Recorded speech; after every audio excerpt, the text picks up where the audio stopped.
ગોંડલમાં જે પ્રકારે બે બળિયાનો જંગ ઘણા સમયથી ચાલી રહ્યો છે અને એક પાટીદાર યુવાન તેનું જીવન ટૂંકાવે છે અને આરોપ લાગે છે રીબડાના પૂર્વ ધારાસભ્ય અનિરુદ્ધસિંહ જાડેજા. અંતે અનિરુદ્ધસિંહ જાડેજા તેમના પુત્ર અને બે યુવતીઓના વિરુદ્ધમાં ગોંડલના તાલુકા પોલીસ સ્ટેશનમાં ગુનો દાખલ થાય છે અને અનિરુદ્ધસિંહ જાડેજા હવે સામે આવ્યા છે અને તેમણે પૂર્વ ધારાસભ્ય ગોંડલના જયરાજસિંહ જાડેજા પર ગંભીર આરોપ લગાવ્યા છે.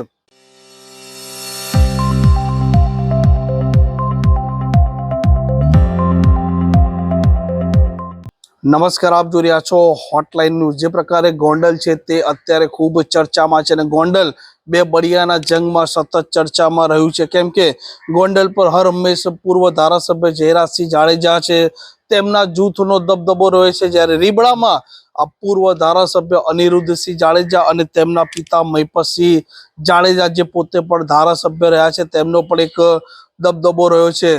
ગોંડલ ફરી એક વખત ચર્ચામાં એટલે આવ્યું છે કે એક પાટીદાર યુવક છે તે પોતાનું જીવન ટૂંકાવે છે, કેમ કે તેના પર આરોપ લાગે છે કે એક યુવતીના સાથે તેણે દુષ્કર્મ કર્યું હતું અને તે તેનું જીવન ટૂંકાવતા સુસાઇડ નોટમાં આરોપ લગાવે છે.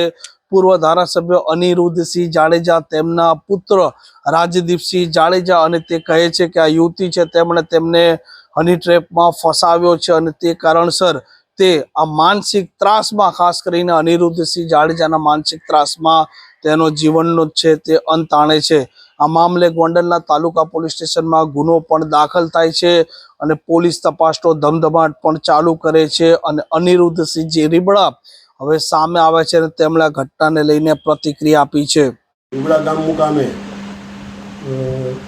જે અમિત ખૂટ નામની વ્યક્તિએ ગળે ફાંસો ખાઈને આપઘાત કરેલ એની વાડી ઉપર, તે બાબતે હું મીડિયાના માધ્યમથી જણાવવા માગું છું કે એ બાબતે હું કે મારો પરિવાર એમાં ક્યાંય ઇન્વોલ્વ નથી, કે મારા ત્રાસથી કે મારા પરિવારના ત્રાસથી કે મારા બાળકોના ત્રાસથી એને મજબૂરીથી આપઘાત કરવો પડ્યો એવી કોઈ વાત છે નહીં. રહી વાત બળાત્કારની કે પોસ્કોની, કે જે લેડીસે કે જે દીકરીએ ફરિયાદ નોંધાવી હોય તે હયાત જ છે, એ પોલીસનો તપાસનો વિષય છે. પોલીસ તપાસ કરે. મેં કે મારા પરિવારે કે મારા બાળકોએ કે મારા કોઈ મિત્ર સર્કલે જો એમાં કંઈ ઇન્વોલ્વ હોય અને અમારું કંઈ નામ આવે તો તમ તારે હું ગમે ત્યારે હાજર થવા માટે તૈયાર છું. પરંતુ આ આખું કાવતરું જયરાજનું છે, ગોંડલના માજી ધારાસભ્યનું, અને એ અમને મારા પરિવારને ગમે એ રીતે એન કેન પ્રકારે હેરાન કરવા માટેનું આ એક કાવતરું છે. કારણ કે જે સુસાઇડ નોટ મળી આવેલ છે મરનારની, એ સુસાઇડ નોટમાં ઘણા બધા ચેડા કરેલા છે, ઘણા બધા પાનામાં ફેરફાર છે.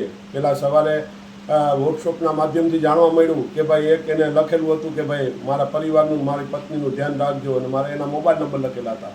બાદમાં જ્યારે જયરાજ રીબડામાં એનું થયો હાજર અને જ્યારે એની વાડી ઉપર ગયો ત્યારે એ બધા ભેગા મળી, ગોવિંદ સરપરિયા એ બધા ભેગા મળી અને ચર્ચા વિચારણા કરવામાં આવી અને પછી સુસાઇડ નોટ લખવામાં આવી અને એ સુસાઇડ નોટમાં ચર્ચા કરી મારું, મારા દીકરા રાજદીપનું નામ ઇન્વોલ્વ કરવા માટે આ સ્પેશિયલ કાવતરું રચવામાં આવેલ છે, જે હું આ મીડિયાના મારફતે લોકોને જણાવવા માગું છું.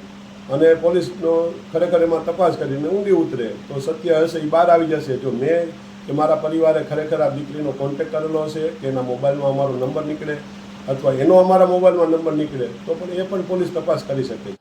આમ ગોંડલનું રાજકારણ અત્યારે ખૂબ ગરમાઈ ચૂક્યું છે અને ખાસ કરીને જે પ્રકારે આ પાટીદાર યુવાને તેનો જીવ ટૂંકાવ્યો છે ત્યારબાદ પરિસ્થિતિ અત્યારે વધારે ચર્ચામાં પણ આવી છે.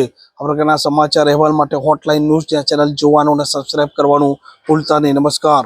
આવા પ્રકારના વિડીયો તમને જોવા ગમતા હોય તો હોટલાઇન ન્યૂઝ ચેનલને લાઇક, શેર અને સબસ્ક્રાઇબ કરો.